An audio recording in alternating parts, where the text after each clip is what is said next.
Aunty ने और जोर से धक्का दिया। पूरा भर दो, मुझे बहुत मजा आ रहा है। एक रात मैं और मेरे चाचा दोनों सो रहे थे। एक बार अचानक मेरी नींद खुल गई। मैंने आंखें खोली और राजेश चाचा को देखा। बिस्तर से उठा और कमरे से बाहर चला गया। मुझे नहीं पता कि इस समय राजेश चाचा कहाँ जा रहे हैं। मामला जानने में मेरी दिलचस्पी बढ़ गई।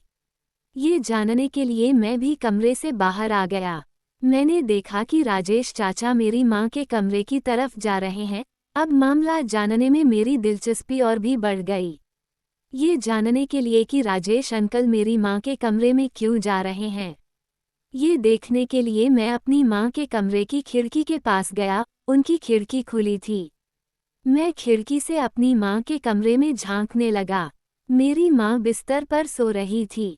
अब राजेश अंकल ने अपनी शर्ट उतार दी और अपनी बेल्ट खोल दी। नमस्ते दोस्तों, मैं आपको ये कहानी पूरी तरह से बताता हूँ। ये कहानी उस समय की है जब मैं 18 साल का था। हमारा परिवार श्यामपुर नामक एक छोटे से गांव में रहता था। जब मैं बहुत छोटा था तब मेरे पिताजी की मृत्यु हो गई थी। मेरे पिताजी के जाने के बाद हमारे परिवार की आर्थिक स्थिति खराब हो गई। उस समय हमारे परिवार में सिर्फ मैं और मेरी माँ थे। उन्होंने परिवार की जिम्मेदारी अपने कंधों पर ले ली थी और दिन रात मेहनत करती थीं ताकि हम दोनों किसी तरह गुजारा कर सकें। मेरी माँ गांव में किसी घर में काम करती थी। दिन में वह कपड़े धोती, बर्तन साफ करती, झाड़ू लगाती, पोछा लगाती और अपना और मेरा गुजारा करती। 5वीं क्लास पूरी करने के बाद मेरी पढ़ाई रुक गई, क्योंकि हमारे परिवार की आर्थिक हालत इतनी खराब थी कि मैं अपनी स्कूल की फीस और किताबें नहीं खरीद सकता था। इसलिए मेरी माँ ने मेरा स्कूल छुड़वा दिया और तब से मैं हमेशा उनकी मदद करने लगा। जिस गांव में हम रहते थे वह एक छोटा और सीधा सादा गांव था, लेकिन वहां की सोच अलग थी। गांव के आदमी और लड़के लगभग हमेशा मेरी माँ को बहकाने की कोशिश करते थे। वे उन्हें उत्तेजित करने और बहकाने की कोशिश करते थे, लेकिन मेरी माँ बहुत मजबूत और घमंडी थीं। उन्होंने कभी किसी पर ध्यान नहीं दिया। वो हमेशा अपने काम पर ध्यान देती थीं और किसी से ज्यादा बात नहीं करती थीं। मुझे आज भी वह समय अच्छी तरह याद है जब कुछ नेताओं और गुंडों की मेरी माँ पर बुरी नज़र थी। वे उन्हें फंसाने की कोशिश करते थे, लेकिन मेरी माँ ने कभी किसी की नहीं सुनी।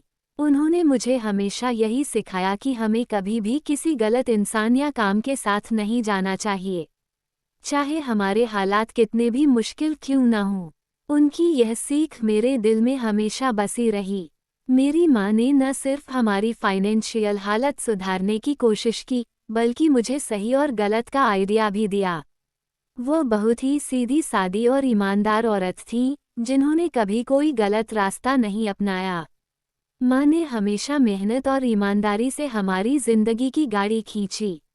मैं अपनी माँ की बातों से बहुत इम्प्रेस हुआ और मैंने भी तय कर लिया कि चाहे कुछ भी हो जाए, मैं हमेशा उनकी तरह ईमानदारी से अपनी जिंदगी जीऊंगा। एक रात जब मैं और मेरी माँ खाना खत्म करके सोने जा रहे थे, तो किसी ने हमारे दरवाजे पर दस्तक दी।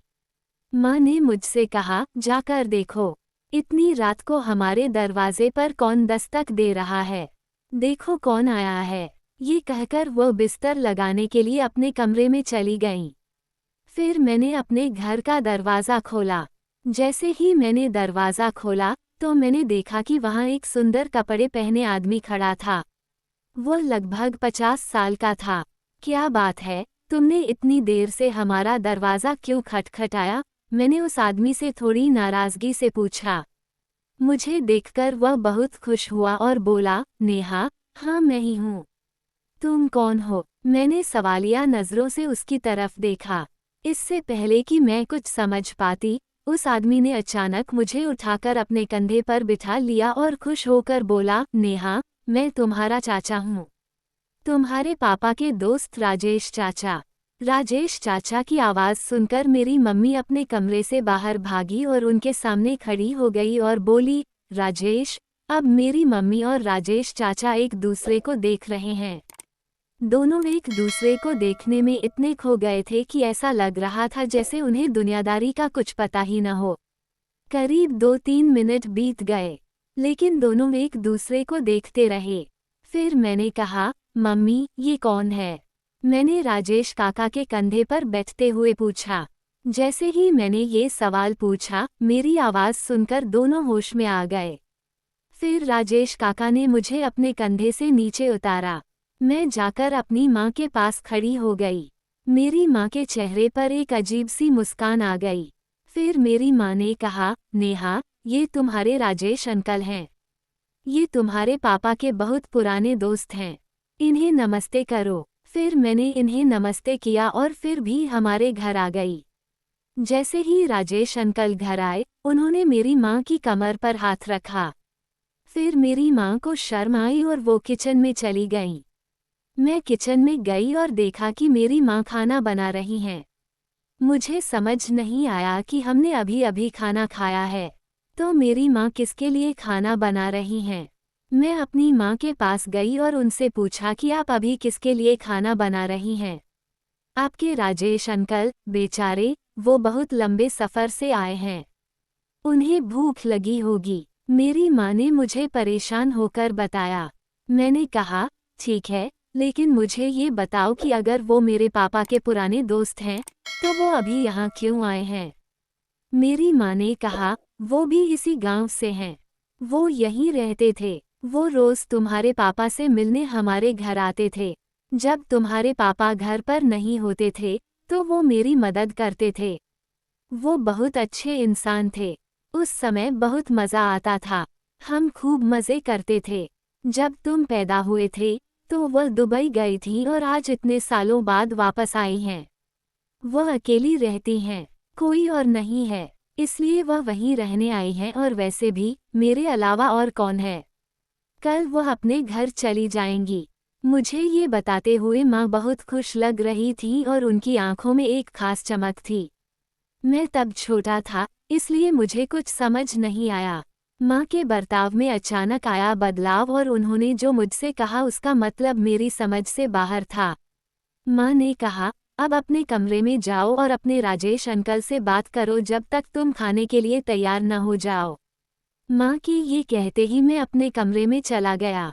राजेश अंकल ने अपना सारा सामान मेरे कमरे के एक कोने में रख दिया था और वह टेबल पर बैठकर हुक्का पी रहे थे। जब मैं उनके पास जाकर बैठा, तो वह हुक्का पी रहे थे और मुझसे बातें करने लगे। उस समय मुझे उनकी बातों से पता चला कि दुबई में उनका एक बड़ा रेस्टोरेंट है। उन्होंने उस रेस्टोरेंट से बहुत पैसे कमाए हैं, लेकिन पिछले कुछ दिनों से उन्हें अपने गांव की बहुत याद आ रही थी। इसलिए उन्होंने अपना रेस्टोरेंट बेच दिया और हमेशा के लिए गांव लौट आए। राजेश काका ने अपनी बात पूरी की और हुक्के का एक और कश लिया। अब देखो, मैं तुम्हारे सामने हूँ। इतने सालों बाद यहाँ वापस आना मेरे लिए एक सपने जैसा है। तुम बड़े हो गए हो और अपनी माँ को देखकर ऐसा लगता है जैसे कुछ बदला ही नहीं है। मैं उनकी बातें ध्यान से सुन रहा था, लेकिन मेरे मन में कई सवाल उठ रहे थे। उनका इतनी देर से आना, माँ का अचानक इतना खुश होना और उनका आपस में बातें करना, ये सब मुझे थोड़ा अजीब लग रहा था। राजेश काका और माँ के बीच कोई गहरा रिश्ता था जो मेरे लिए एक राज था। हम बात कर रहे थे कि अचानक उन्होंने मुझसे कहा, मुझे राजेश काका मत कहो, बस राजेश कहो। अब जब मैं उनसे बात कर रहा था, थोड़ी देर बाद मेरी माँ राजेश काका को डिनर के लिए बुलाने मेरे कमरे में आई और उन्हें डिनर के लिए बुलाने के बाद किचन में चली गईं। मैं भी राजेश काका के साथ किचन में चला गया। फिर माँ ने उनके लिए थाली परोसी और राजेश काका ने पेट भरकर खाया और फिर बैठकर जम्हाई लेने लगे। फिर माँ ने मधु से पूछा कि क्या तुमने मेरे लिए खाना बनाया? क्या तुम थकी नहीं हो, फिर भी मेरे लिए इतना कुछ करती हो? मैं कब थकी थी कि अब कैसे थक सकती हूँ? उसने सिर पर हल्की मुस्कान के साथ कहा। फिर राजेश काकू मुस्कुराते हुए किचन से चले गए। माँ ने मुझसे कहा, अब तुम अपने कमरे में जाकर सो जाओ। राजेश काकू, तुम अपने कमरे में सोओगे। मैं अपने कमरे में आ गया। राजेश काकू अभी भी हुक्का पी रहे थे। मैंने बिस्तर लगाया और राजेश काकू का बिस्तर अपने बिस्तर के पास रख दिया। राजेश काकू अभी भी हुक्का पी रहे थे और उनकी आंखों में एक अजीब सी चमक थी। माँ ने कहा कि वो मेरे कमरे में सोएंगे, लेकिन मुझे ये थोड़ा अजीब लगा। मैं चुपचाप अपने बिस्तर पर बैठ गया। मैं विचारों में खोया रहा। राजेश काकू धीरे धीरे कमरे में आए और अपने बिस्तर पर लेट गए। कमरे में सन्नाटा था और सिर्फ फुके की हल्की आवाज सुनाई दे रही थी। मैंने अपनी चादर कसकर पकड़ी और लेट गया, लेकिन नींद तो दूर की बात थी। अचानक राजेश काकू की चुप्पी टूटी। नेहा, तुम बड़ी हो गई हो, लेकिन तुम पहले की तरह ही सुंदर लग रही हो। तुम्हारी माँ ने तुम्हें अच्छे से पाला है। ये सुनकर मुझे थोड़ी हैरानी हुई, लेकिन कोई रिएक्शन नहीं दिखा। मुझे बेचैनी महसूस हुई। राजेश काकू ने फिर से बोलना शुरू किया। नेहा, मुझसे डरो मत। हम सब एक परिवार हैं। ये सुनकर मेरा दिल और भी जोर से धड़कने लगा। मैं समझ नहीं पा रही थी कि वो क्या कहना चाह रहे हैं, लेकिन उनकी बातों में एक अजीब मतलब छिपा था। मैं चुपचाप लेटी रही, लेकिन मेरा डर बढ़ता जा रहा था। राजेश काकू अब बिस्तर पर लेटे हुए थे। उनकी हरकतें और बातें मेरे मन में शक पैदा कर रही थीं। मैंने सोने की कोशिश की, लेकिन कुछ होने वाला था। रात का गहरा सन्नाटा, मुझे अपने कमरे में असुरक्षित महसूस हो रहा था। करीब 10-15 मिनट बाद राजेश काकू उठे और कमरे का दरवाज़ा बंद कर दिया। मैंने कमरे की लाइट बंद की और बिस्तर पर लेट गई। थोड़ी देर बाद मैं अचानक जाग गई। मैंने आंखें खोली और देखा कि राजेश काकू बिस्तर से उठकर कमरे से बाहर जा रहे हैं। पता नहीं क्यों मेरी उत्सुकता बढ़ गई कि राजेश काकू इतनी देर से कहाँ जा रहे हैं। मैं भी पता लगाने के लिए कमरे से बाहर आ गई। मैंने राजेश काका को मेरी माँ के कमरे की तरफ जाते देखा। अब मेरी उत्सुकता बढ़ गई कि वो मेरी माँ के कमरे की तरफ क्यों जा रहे हैं। ये देखने के लिए मैं अपनी माँ के कमरे की खिड़की के पास गया। उनकी खिड़की खुली थी। मैं खिड़की से अपनी माँ के कमरे में झांकने लगा। मेरी माँ बिस्तर पर सो रही थी। राजेश काका ने अपनी सीट बेल्ट खोली और उन्होंने मेरी माँ को वो चीज़ दी जो मेरे पापा मुझे पहले देते थे। मेरी माँ और राजेश काका दोनों पसीने से भीगे हुए थे। ऐसा लग रहा था जैसे दोनों पसीने में नहा गए हों। उनके शरीर से पसीने की बूंदें बिस्तर पर गिर रही थीं। दोनों इतनी जोर से ढूंढ रहे थे कि उनकी सांसों की आवाज़ पूरे कमरे में गूंज रही थी। अब मुझे नींद आने लगी थी, तो मैं अपने कमरे में आकर सो गया। जब मैं सुबह उठा तो मेरी नज़र राजेश काका के बिस्तर की तरफ गई, लेकिन वो बिस्तर पर नहीं थे। फिर मुझे रात वाली बात याद आई, तो मैं जल्दी से उठा और कमरे से बाहर निकल गया। मेरी माँ के कमरे का दरवाज़ा बंद था, लेकिन खिड़की खुली थी। मैं अपनी जगह पर बैठा था और अपनी माँ के कमरे को देख रहा था। थोड़ी देर बाद मुझे दरवाजे का लॉक खुलने की आवाज़ आई। मैंने उत्सुकता से देखा। राजेश काका मेरी माँ के कमरे से बाहर आए और फिर मैं और मेरी माँ जल्दी से कमरे से निकलकर साफ बाथरूम की तरफ भागे। थोड़ी देर बाद मेरी माँ ने मुझे आवाज़ दी और कहा कि नहाकर तैयार हो जाओ। फिर मैं उठा और राजेश काका को देखा। वह सो रहे थे। मैं बाथरूम में गया। नहाकर और तैयार होकर मैं बाहर आया। जब मैं किचन में गया तो मैंने देखा कि मेरी माँ खाना बना रही हैं, लेकिन वो बहुत खुश लग रही थीं। उनके चेहरे पर ताजगी और एक अलग ही उत्साह था। मैंने भी उनकी मदद की। थोड़ी देर बाद जब खाना तैयार हो गया तो मेरी माँ ने राजेश काका को बुलाया और हम तीनों ने खाना खाया। जब हम तीनों खाना खा रहे थे तो मेरी माँ उन्हें देखकर शर्मा रही थीं और हल्की सी मुस्कान के साथ मुस्कुरा रही थीं और वह उन्हें देखकर मुस्कुरा रहे थे। सुबह हम तीनों के नाश्ता करने के बाद मैं और माँ गांव में काम पर चले गए और राजेश काका अपने घर वापस चले गए। शाम को मैंने और माँ ने खाना खाया। खाना खाने के बाद मैं अपने कमरे में जाकर सो गया। उस रात मैं पेशाब करने के लिए उठा और बाथरूम गया। बाथरूम से लौटते समय मुझे माँ के कमरे से बातचीत की आवाज़ सुनाई दी।